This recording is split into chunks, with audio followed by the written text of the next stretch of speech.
Welcome to Radio Free South Africa. This is your host, Karin Smith. Tonight we are going to touch on a subject which few people have gone near. We have spoken about the white squatter camps in South Africa. We have spoken about the BBBEE system, which drove these people from their jobs, their homes, and a very good, secure life. But we have not spoken to any of the people so affected. I think it is very important that we discuss how real lives are affected by this. We've spoken about numbers. There are 480 camps. There are approximately so many people living in them. There's etc., etc. But we have not actually spoken to the people affected by this. So today, we have got together a crowd of people on the South African Family Relief Project's farm. Now, many of you have donated to keep the farm going, to get the farm up and running, and to help these people. So I thought it would be nice if you met some of them and know who you are helping. And for those of you that don't know about this project or about the farm, please listen to these people's stories and realize that this is a very, very small part of a very, very big problem in South Africa, and that these people are real. They're not just numbers or statistics. They are real people. And think to yourself that a lot of us here in the USA are one paycheck away from being in the situation that they find themselves in. And also think about the fact that with the exchange rate so much in the favor of us in the USA, that if you give $1, it is worth 13 Rand and 80 cents in South Africa.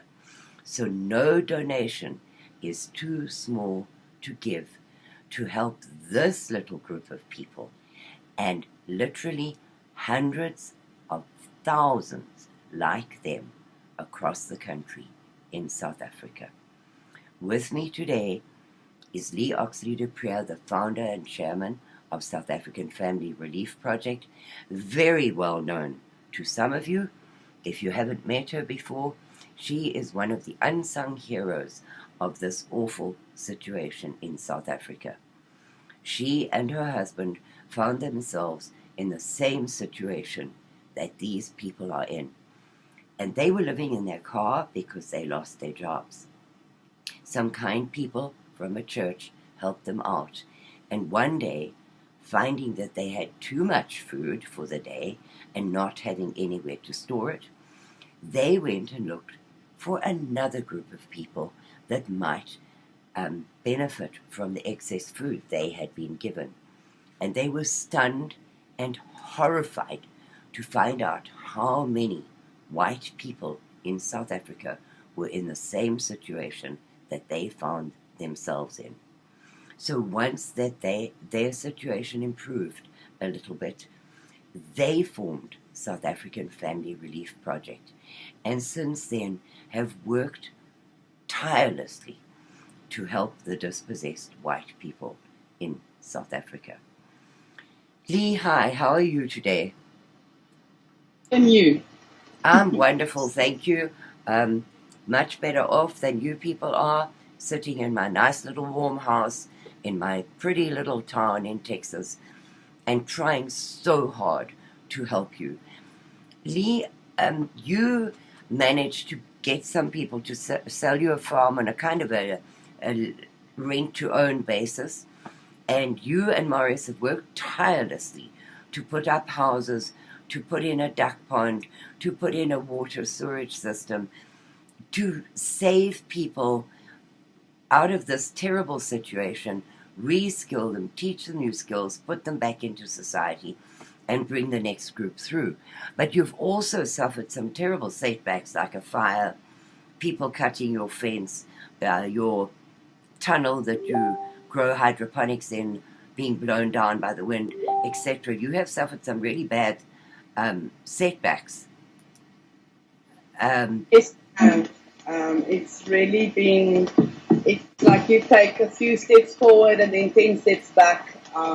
And you don't have the funds to replace it. That is the biggest problem, is it not? That's the major part of it. The tunnel, there's no funds. That tunnel fed us brilliantly. We have harsh summers and winters here. We might not get snow, but we have huge winds. And being out in the open, the vegetables need protection. Yeah. And now the tunnel is gone, and we need to get a tunnel up very, very quickly because winter is on its way, and food is basically non-existent in the winter time in South Africa, and we need to get our supply up and going again. Absolutely, Dee, because you do a canning of your vegetables and fruits and things, don't you? You do preserving of them, you make jams, you put it away for the winter if you have an abundance in the summer. Yes, we do. We bottle as much as we can during the summertime so that we can have during the winter. Unfortunately, it's going to be a very bleak winter this winter because of the tunnel situation. We were not able to bottle as much, so we are going to be in a very dire situation when winter arrives. And Lee, I just, before we speak to some of the people that you are taking care of, I'd just like you to explain that you cannot get donations from companies in South Africa. So although they may want to help you, they are not allowed to. That's because of the BEE rating. If a company is BEE compliant, it means that they have to give to more than 85% black, and we do not qualify. Our organization is not BEE compliant, which means that we will not be qualified to take this sell by date goods. They would rather throw it in the dustbin than give it to us. Yeah. So I think that's a very important point to make, that people will wonder, well, why don't you go to your local stores, etc., and get some help? But they are by law not allowed to help you. The first people I would like to speak to are Jonty and Natasha. Jonty and Natasha, I don't know how long you've been at the farm. I'd like you to tell your story. What was your life like before you lost your jobs? Who were you then? My life before I lost my job, I would say, was a simple life. I had a good job, I had a good wife, I had a little son that I was supporting. We were staying on a plot in Brakpan in Johannesburg, and yeah, we were doing very well for ourselves. And then what happened? What happened, and how quickly did it happen? Well, due to the broad-based black economic empowerment law, I lost my job in a managerial position in a scrap-paper company that I was working for, and it happened in a time about 4 months. About 4 weeks, in a month's time, that I lost my job completely, and I couldn't pay rent. And then me and my wife went to stay in our car. No, so you were evicted from where you were living, obviously, because you couldn't pay the rent. So where did you park your car, and how do two people live in a car? We sold off most of our furniture that we had, and we had a bit of funds. So what I did was I filled the car with petrol, and then we would stay at garages, like petrol garages, because that's where the most light and most foot traffic would be during the night. Safest space, basically. Jonty, did they not move you on? Did they allow you to stay there? Because that amazes me. Some of them didn't, and some of them did. It depends on, you get the kind-hearted person that should let you stay there at night. But it was very traumatic, especially for my wife and child. So, Okay, so did you use then the petrol stations bathrooms to wash and etc.? Because the thought of living in a car in the middle of nowhere is just totally beyond the understanding of most people. How does that work? How does your daily life work? What do you do Oh, during the day? at night I wouldn't sleep. I would let my family sleep, obviously, for their protection. Bathroom, because you have to pay £2 at most garages. It would be like I would have to hold my son, climb out the car, and my wife would go and I would check, make sure everything's alright, you know. Um,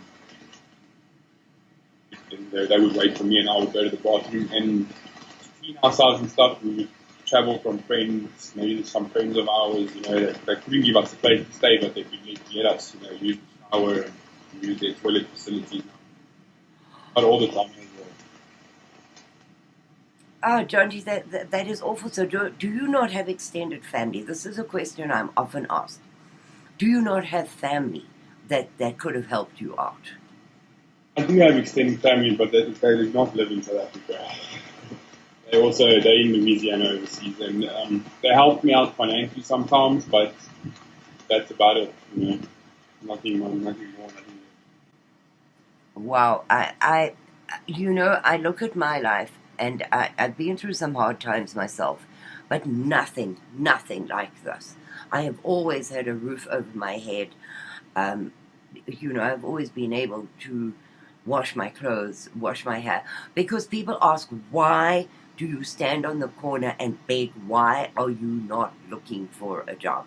So, John T, maybe you can answer that question to the satisfaction of people around you. Yes, well, the reason that people do beg, and people do beg, is because it's basically impossible to find a job in South Africa if you're white. I'm sorry to be blunt, but it's very impossible. They look past you. They're discriminating against white people. They look completely past you. It had to be a circulum vitae of a white person and a black person, but the white person had more qualifications. They would still choose the black person. If you even got to go to an interview, because even when I was there 8 years ago, just about every single job was advertised as affirmative action, no whites need apply. Not only that is, Natasha and John T, because they have a little baby, they fear every single day that their child would be taken away from them because they were destitute. So, it's not only, being destitute, it's the fear of losing their entire family, their little family of three, and then having to live in those circumstances at the same time. Yeah, I think that's something that people don't think about, is that child protection services will come and take your child away from you. And you will never get it back, because your circumstances in South Africa will not improve. Because, as John T just said, if you are white, you cannot get a job. You won't even be considered for it.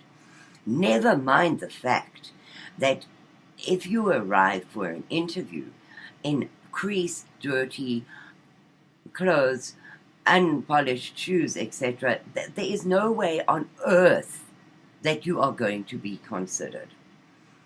So your situation is literally hopeless. Most applications that you have, when you apply for a position, you have to give your physical address. So if you are homeless and you've got no place to stay, what physical address do you give up? Yes, and you have to have a bank account to pay your salary into, and it is an endless cycle of, okay, now I'm in a terrible situation which I'm trying really hard to get out of, but nobody is going to let me, because my circumstances are such that they, as John T said, they look past you. They don't look at you, they look past you, because they deny that you exist. That's the truth. I mean, everybody says there is no white poverty in South Africa. From your government onwards, they all say there is no white poverty. So then you don't exist, and we will just ignore you. So, John T., there is a huge handout system in South Africa for people who are in a bad situation, and people want to know, why are you not getting social grants? Why are you not one of the, I believe there are more people on grants than there are working in South Africa. So why are you not benefiting from this? Oh, yes, there definitely are more people getting grants than there are working, but those people are black people. It's not white people that are getting those grants. To be honest, it's disgusting the way that our government system works, to be honest. Okay. Kasha did try and apply for a grant, and they showed her away. Yes, we got shown away. We went to go apply for a SAFRP grant, and we got shown away. And what reason did they give you? There was no reason. It was just like a discrimination-based thing. And us like a bunch of hooligans. Wow. They handled us like we're not supposed to be there. We must rather just go. And once again, because you don't have a fixed address, so you can't apply for anything in South Africa without a fixed address. Yeah, because you need proof of residence for everything. Yes. To apply. Yes. Anything, proof of residence. Yeah. So, what are your fears for the future? Our biggest fear for the future is my son's education. Where is he going to go? What is he going to do? How old is your son now, John T? He's a year and 7 months. Okay, so the same thing applies if you apply for school, doesn't it? You don't have a fixed address. And now what are you going to do? Exactly, the same thing applies to school. It's very difficult. Like, I want my son to have a good education. I want him to grow up having a better life than I've had, Our lives, we fear for his life, we fear for all our lives on a daily basis. Yeah, on the farm, it's very hectic. At night time, we do patrols. We go around making sure to take shifts, because we fear for our life in this country at the moment. It is what it is. So is it better for you to be on the farm, or is it as scary as not being on the farm? It's better for us to be on the farm. It's much better. Lee and Marius are angels that came into our life. They are a miracle. And how did you get to the farm? How did that happen? One of our friends saw it on Facebook. So then they let us know about it, and we came here. We contacted on Lee, and they told us to come have an interview with him, and we came. And there wasn't even much of an interview, and they took us in. They had a tiny baby. They had a small child, and I cannot bear knowing that these kids. And then by that time, they'd already lost the car, so they were like seriously destitute without even a vehicle. And I just I would not be able to sleep if I did not take this couple. And so how have your lives changed since you got to the farm? That's a good question. Well, I used to be what they call a soti. Like, I didn't know much about farming or much about, the agriculture side of things. But now in the last couple of months, I've learned how to milk a cow. How to plant. He's the best milker on the farm, by the way. I've learned how to plant. I've learned how to plant vegetables. We've started our own little vegetable garden. I've learned. It's a learning process that I've been through. It's a very big learning process. And it's not all rays of sunshine. We have very difficult times. Sometimes we don't even know where the next meal is coming from. But Leah and Marius, they're angels. They're miracle workers.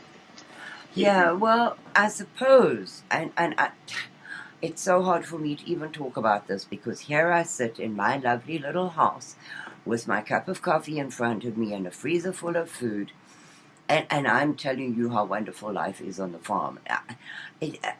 I'm ashamed, actually, of myself to be interviewing people in your situation, given my own situation, because I can't imagine it.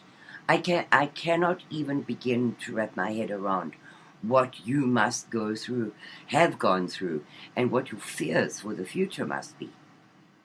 No, it's very difficult. It is. I'm not going to say it was all smooth paths, because it wasn't. It was very difficult. But you know what?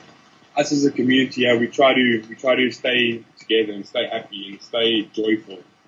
Even We cry together, we laugh together, we fear together. It's like a small little community. Well, there is strength in.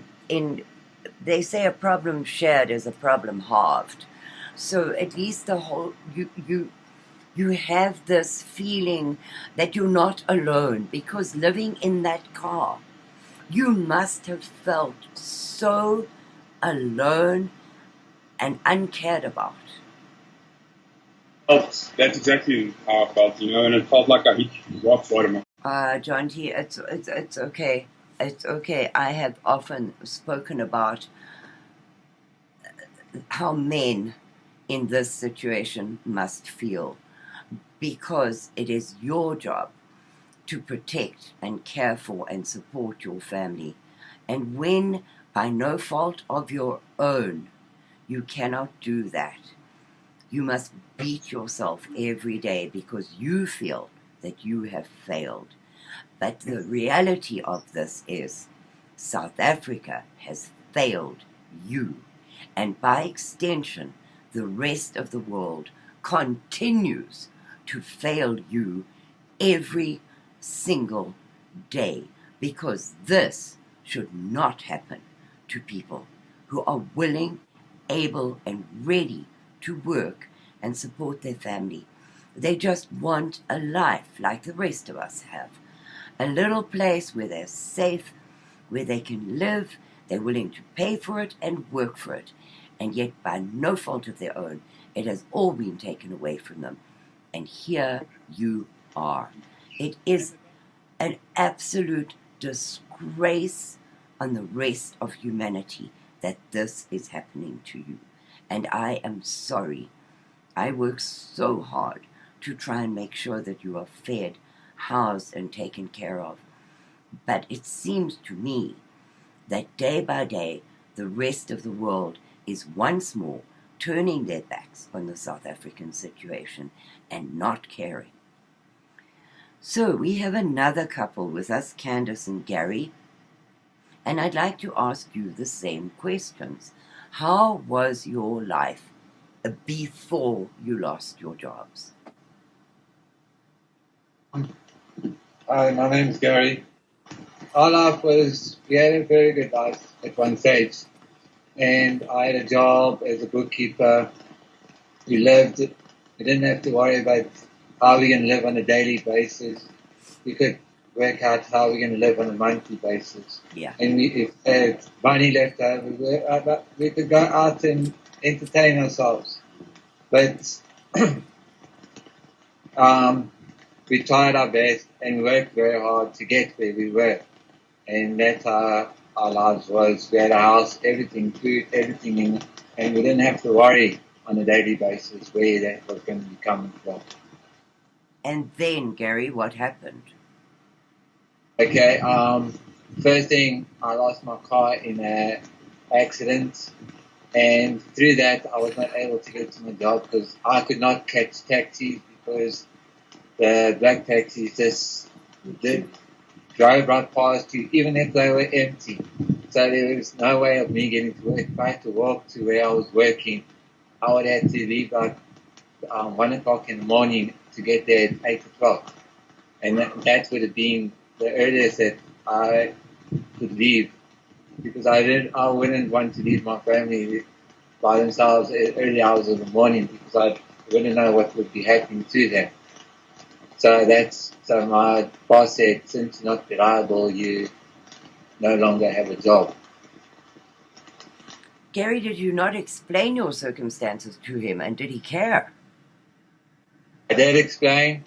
He just said he cannot have someone in my position that's not reliable.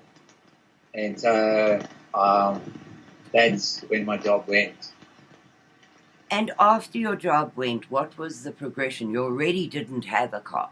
So now you have no job, and you don't have income. So how did it progress from there? From there, it all went downhill because if you applied for jobs, you could not get to interviews. Even if I had no one else that I could ask to get me to the interview. As I said, I could not take taxis. There was no way of me getting to the interview. But to even get an interview, that was also impossible because they would not even contact you back. And was going on for I'll say about 3 months. And from there, I could not afford to pay my rent. I could not afford to buy food. I tried my best to feed my children first and to make sure that they had something to eat, but I always left myself last to make sure that I made sure the rest of my family had something in their stomachs and to maybe pay for a little bit of electricity so we could bath and cook that food. Yes, and so how many children do you have, Gary? 3 children. 3 children. Yes. And so how did you get them to school? How did your life work? I was with the one child. I didn't have to get to school. He had to also look for work, but he was also struggling to get work because white men and even white children don't get jobs. He just finished school, so he doesn't get a job. The other boy I had to take out of school because I could not get him there. And no one, you try to ask anyone for help, and they won't help at all, especially a white family. And that's and then my little daughter, I couldn't even afford to put her into a nursery school. And Sarah is 3 years old. Okay.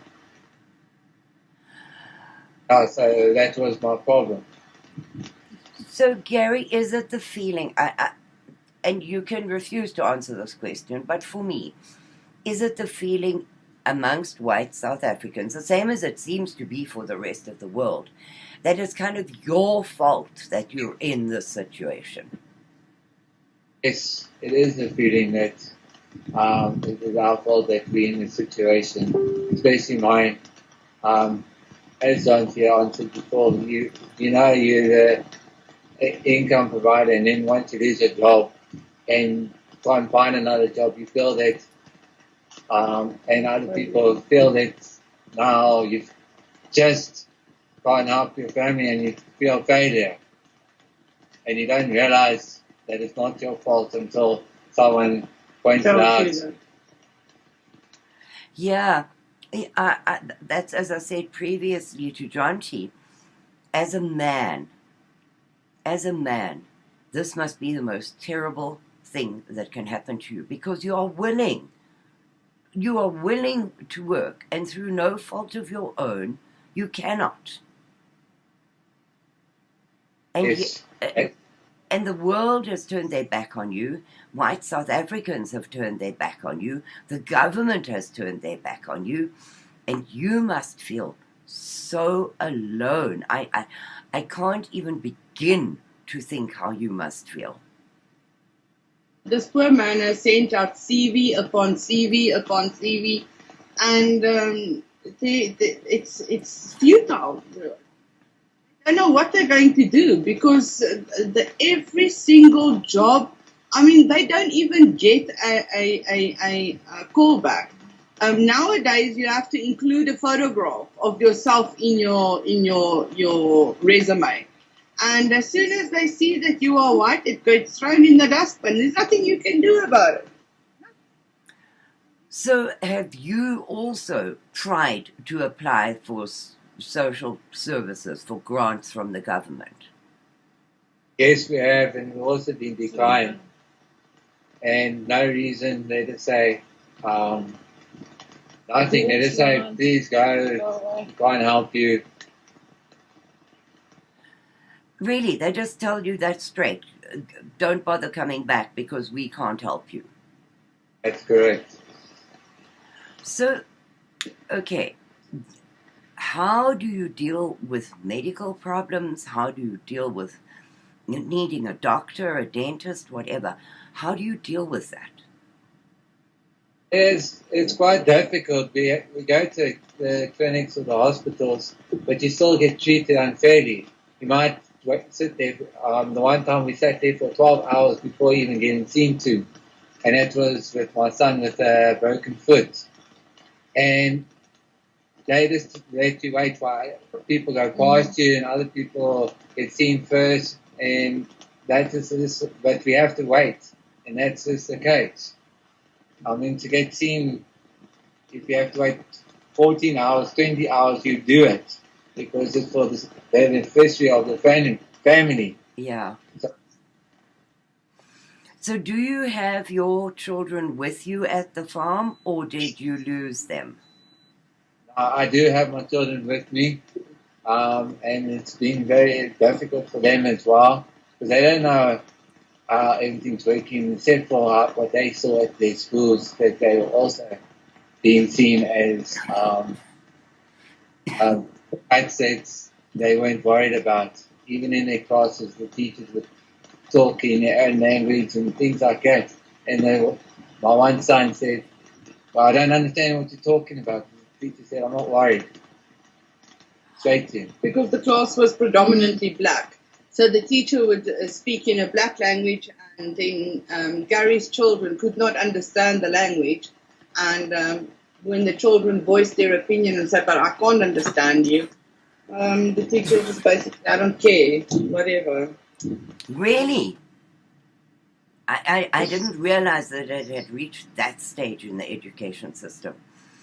So, Education system is terrible.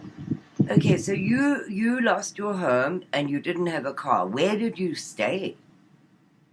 I was lucky in that way that Candace's aunt found this place on Facebook as well. So if it wasn't for their advertising and that, so she phoned up there and got us an appointment and came through as well. We saw the place and then she said we can move in any time. And so we moved in. And as I say, I actually, before that, walked around looking even for night shelters. And they all said, "No, we're full. I went to about, I must say, in that day, I think I walked about 12 hours trying to find shelters and that. And they say, "No, full. No one can stay here. If you want, you can come the next day and queue up, but we can guarantee you that this place will still be full." We even tried churches to try and get food or donations for our children because they can. If you join our church and our community. Candace, we losing you? I said we went to churches Yeah. to try and get donations for our kids for food. Some of the things, I'd be terribly sorry, but you new to us and we're turning you away. It was actually quite frightening. So if you were not part of that church community, they won't help you. Actually quite pathetic that we tried so hard to find positions, both of us, and there's just nothing. You apply, you lose hope in this country. Yeah. And so I'd like you to describe to me your house on the farm. Okay, our house is, we got a 2-bedroom house for myself and Candace and our little daughter to stay in, which is both a bed and we've got places to obviously hang our clothes in the cupboards and things to put our clothes. We've got light in there. Yeah, so those stuff so we can sit out and relax. And then obviously then our boys had their own little house as well, so they were very accommodating with that, so we didn't have to all sit on top of each other or sleep on top of each other, which we would have to have done in their house. And yeah, as I say, so And Uncle Morris has been an absolute godsend. My children could have been taken away from me and I could have landed up in the streets with nothing. If you don't mind, Gary and John T. and Colin as well, I would like you to tell us about the fear that you have being on the streets. Okay, well, the fear that we have on the streets, most of the time was the fear for my family's safety. And then the biggest fear for me was that the wrong person would see that my child is in the car, because obviously, as you know, we were staying in our car. I was scared that the wrong person would see it and report it to the child welfare, and then my child would be taken away from me. Okay. And my fear was, as I say, also the safety of my family, especially that I can't protect my family in the street. I can't even give my children the education that they deserve, and they're not going to know what I know and learn. I mean, the education's gone down. That's my fear. My kids are not getting the education that they deserve in life to progress their lives even further. Well, I'm Colin. I'm a senior citizen. My fear is that being a senior citizen in South Africa, you are targeted. So they think you're an old man. You're going to be an easy target. You can't go draw money without looking over your shoulder. Fortunately, I do get a grant because of my age. And my fear for the future is there is no future for a white person in our country. That's just the way it is, and it's always going to be like it. I'm sorry to say that, as awful as that statement is, I have, through 8 years of doing this work, I've come to the same conclusion. There is no future for white people in South Africa. Colin, being an older person, has your experience of this been any different from Jonty, Natasha, Candace, and Gary? Same thing. I had a good life when I was working. Unfortunately, I worked for Anglo American, and their cut-off year was 60. Once you reach 60, they put you out to feed. You're no good to them anymore. And it's like that in the work situation in South Africa. I've got the experience. I'm still fit. I'm still healthy. I can still do a full day's work, yes, but I cannot find work. The people tend to think because I am 63 years old, I'm no good to them. And it's like that with everybody. If you go to the SASSA offices for your social grants, you'll find 3 to 4 white people sitting there. You'll find 20 black people sitting there. But then you will find 100 young black women sitting there going for social grants. They're all pregnant and they get their grants. But the white people are carrying them that really need this money. They don't get it, and which in my opinion is wrong. With my social grant, and my wife's got a medical grant that she gets, and she's very lucky to get it. We had to go through how many doctors before they actually gave it to her. We share it. We don't use it for ourselves. I'm fortunate to have a car that's been paid off, that I didn't lose my car, but I've got nothing else. And if it wasn't for these people on this farm, we would have been staying in our car. And that is just such a dangerous place to be. As I understand it from Lee, that the white camps have got absolutely no space left. There isn't space to fit another person in the white camps. Am I correct, Lee? How long did you guys try and find a place? Well, we were. I've lost you as well. Fortunate that we didn't actually end up on the street. I was working, I lost my job, and I knew for a fact that I couldn't pay my rent at the end of the month, so I'd have to move. And then through one of our other groups, they actually contacted Lee, and through them, an interview, and yes, here we are. We're on the farm. I love it. Safe. We've got a close-knit community here. We do everything together. As Jonty said, we do each other, and yeah, we'll fight for each other.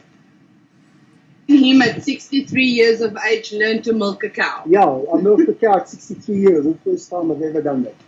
You know, in some ways, and I don't want to make light of your situation, but in some ways this must be quite an adventure for all of you.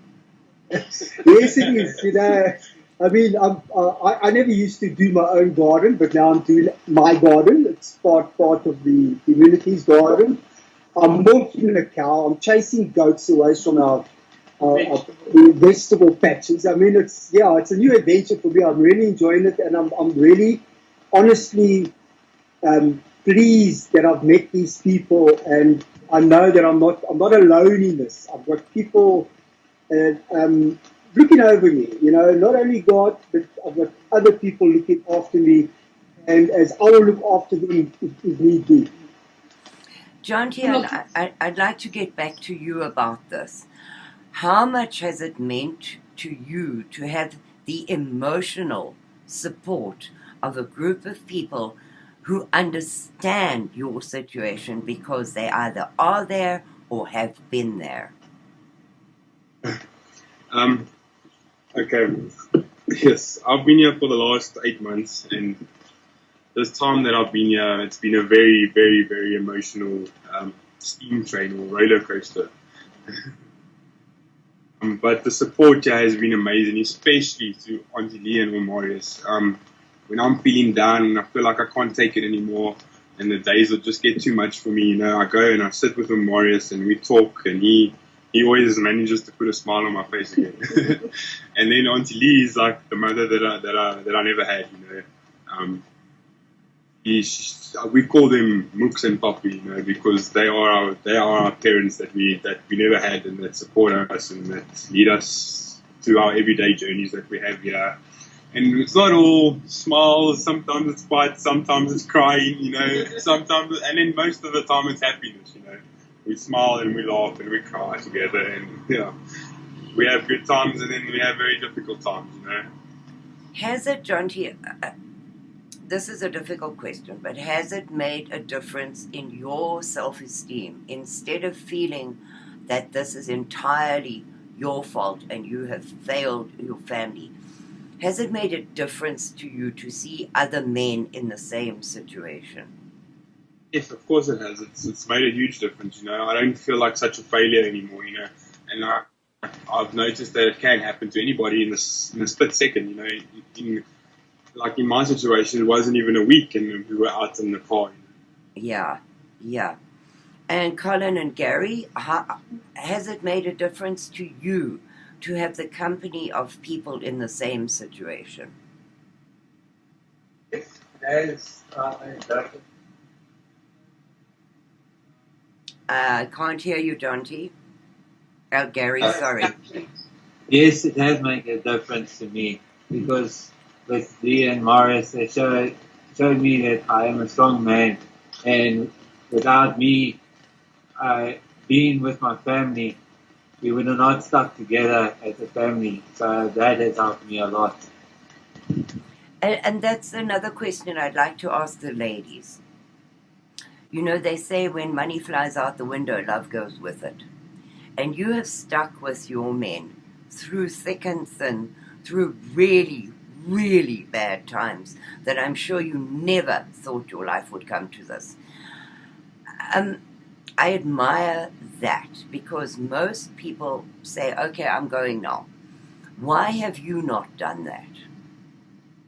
What has kept the family together? Well, it's mostly love.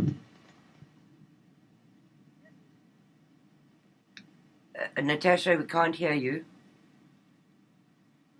Mostly love. I love John T very, very much. And we have a child together. And he's been supporting us all this time. And he made a way for us. So, we love him. And Candace? Gary's been there through thick and thin. Why should I leave him? He's been my everything in life. He's kept me sane. I'm not falling apart. But husband and wife do. We have been together for 16 years, And we've been through good times and now bad times since we've been at bad times for 2 years. But I will never leave him. I married him because I loved him, so I will never. We must stick together till the end.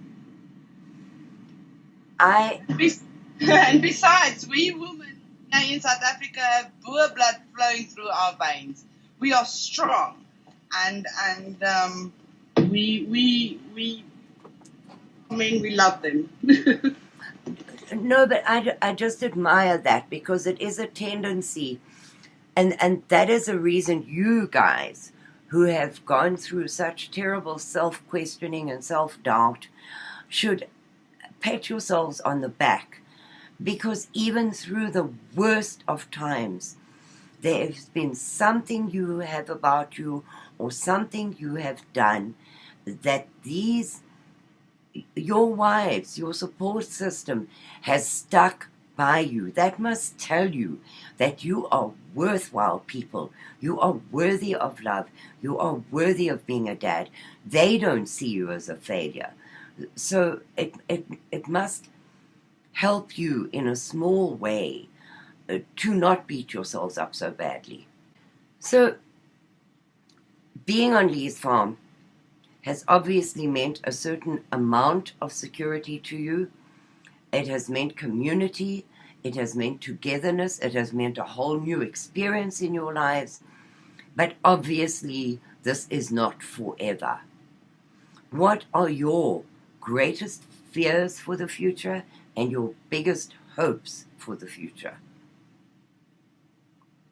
Okay, my greatest hope for the future is that I can just give my son the education that he deserves, and that I can give my family a safe place to stay, at all times, and I want to be able to work hard. I want to further my own education, further my son's education, and just live a normal life, without having to fear every day, where is the next meal going to come?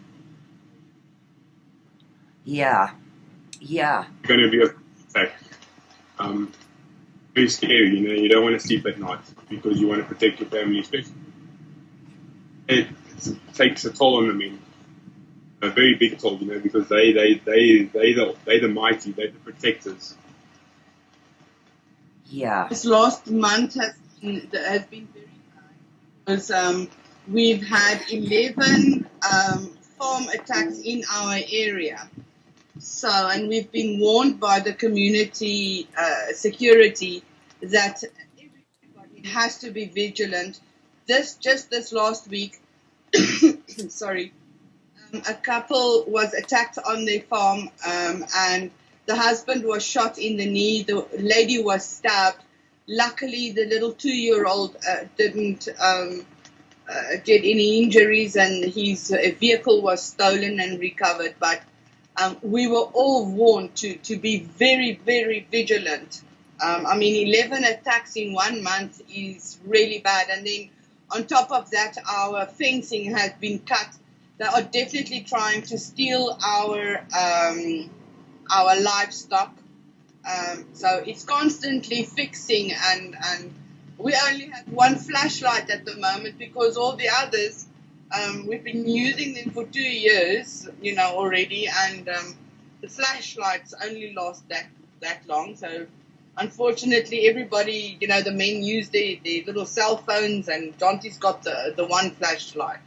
So it's little things like that impacts our life. You would not think that a flashlight is so important, but living in such a dangerous area and having to patrol at night, I have to make sure that all my residents are safe. And the men patrol at night, and then they have to work during the day, feed the animals, milk, do the gardens, do the vegetable gardens, fix here, fix there, this house is not right, So it's like double shift all the time.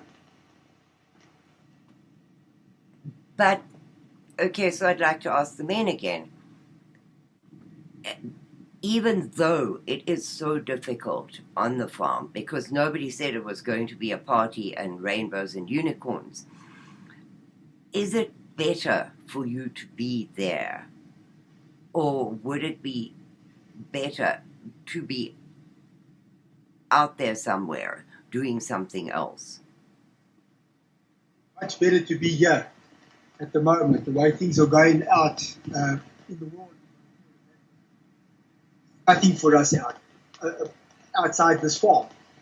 We can't find work. We are not safe wherever we go. Like I said, we are targeted. We are and you just got to bite the bullet. You can't say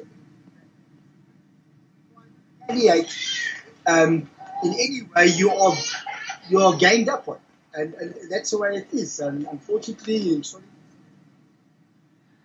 No, don't be sorry to say it. The whole purpose is to tell the truth, because the world doesn't see the human side of this one-on-one. It's just so big that you can't wrap your head around it, and you see numbers, not people. And it frightens me that you are a very small community, you're under threat constantly. You had that fire recently. You've just had a disastrous time, and there's no saying that they won't come and expropriate your property either. Oh, this is it. Like my aspirations for the future is I want to die of old age. I don't want to become a statistic of one of the farm murders. Well, that is what it is. That you don't hear about these farm murders. But if it happened to a black person, then the whole media circus lights up, like the 4th of July, if you want to call it that. Yeah. And unfortunately, that's the way it is. The plight of the white person in South Africa is covered up. They don't want the world to know what is going on. And it's not only us, it's all over South Africa. We are all white people who are under threat. It's a genocide, a slow genocide, if you want to call it that. Absolutely, absolutely. I've been yelling about this for 8 years now. And yet, everybody in your government goes out into the rest of the world and tells the world it's not happening. And for some unknown reason, the world believes them. That's true. So, wrapping this up, how do you see this playing out for your own and your children's future? Do you have any hope whatsoever that your children have a future? The only hope that I have is that I believe my child does have a future, but not in this country, unfortunately. And as mothers, what do you see? Stronti says there is no education has gone straight down. They're actually not even considering us white people whatsoever. All of us want normal lives, and we're not getting it, and we're not being treated equally. Yeah.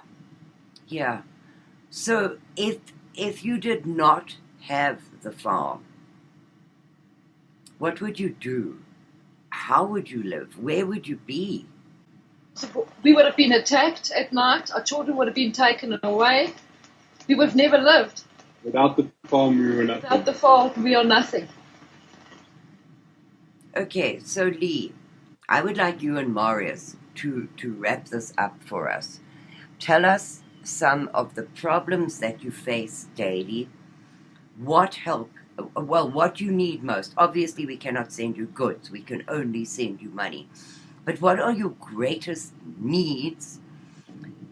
And how can you save more people when already the people you have, you're unsure of how to feed them? That's exactly the thing, is we desperately need to put up more tunnels.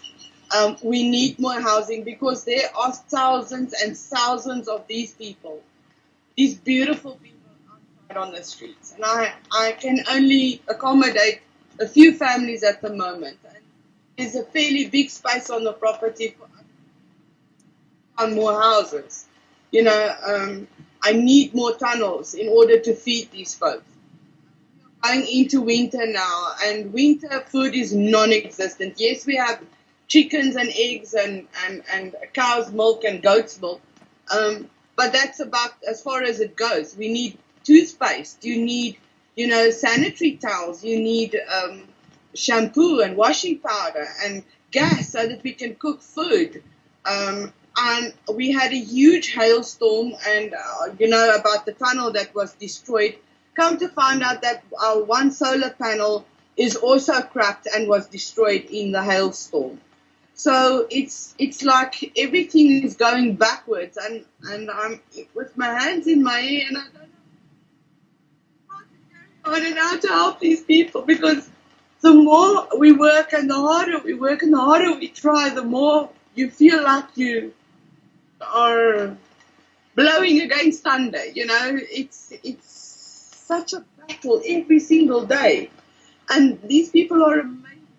We don't charge rent. This is a rent-free project, and even these folks try and make a plan for bread flour and so that we can bake our own bread. Today the gas bottle is finished, so from tomorrow or the next day we're gonna have to cook on the fire. But if it rains, then we are also stuck. We need help. We desperately need help. I cannot do this on our own. The government refuses to support us. Karin, that we get threats every day. And without your support, we're stuck. Yeah, I feel so helpless sitting here so far away, and I don't know what more I can do to ask people to please help, because you are a microcosm of what is happening in South Africa. And it's not only this handful of people that you are responsible for. You help thousands in the camps. But, it's difficult if I know that I only have so much food. I can only give the babies and the toddlers. The children that are school-going age don't get, because there is just not enough. And looking into those children's eyes, which I have to do, and tell that little one, I'm sorry, sweetheart, there isn't enough. I have to do that. Yeah, I have to make a decision who gets and who doesn't. Yeah, you literally have to play God every day, and I cannot imagine myself doing that. I couldn't do it. I could not do what you do. And stay strong, and keep a smile on my face, and keep being an emotional support, and everything for so many people. Lee, I take off my hat to you, but I also understand your desperation, and that is the reason why I keep on doing. You know how many times I've tried to quit, but I simply cannot, because so many people depend on you and therefore on me. And it's a terrible situation to be in, but for you, I can't imagine. Is there anything that any of you would like to say before we end the show? Yes, John T would like to say something. Auntie Lee and them have been like angels to us, like I've mentioned a few times. I want to mention that they take less for themselves, like to give to us and to give to others. They will eat, where we get 3 meals a day, they will eat 1 meal a day to make sure that we get our 3 meals a day. And I think they just I don't know, they were made for this kind of work, because I couldn't see myself, like you say, you can't see yourself doing the things that they had to do.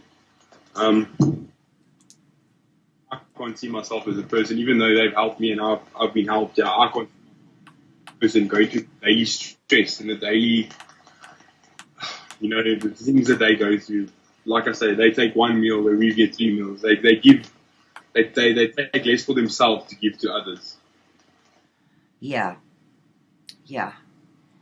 Well, on that note, I would just like to say that I am very, very grateful to have been a small part of getting you people off the streets. A very small part. I'm not the one who does the labor every day. I'm not the one who goes to the camps and looks at those children and says, I can't give you food today. I'm not the one who has to look at that broken down tunnel and make a plan. You can't stand there and cry. You have to make a plan to make it work, because so many people depend on you. All I can do is use my voice and my platform to plead with anybody who hears this video, to plead with them. Please consider helping these people.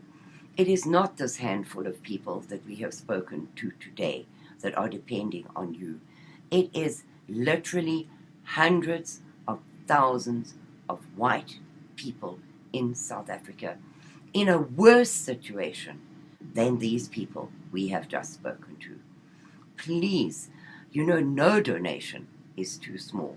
None. A $5 donation makes a huge difference. But there is such a huge need, ever growing, never ending. It is not a help once and walk away.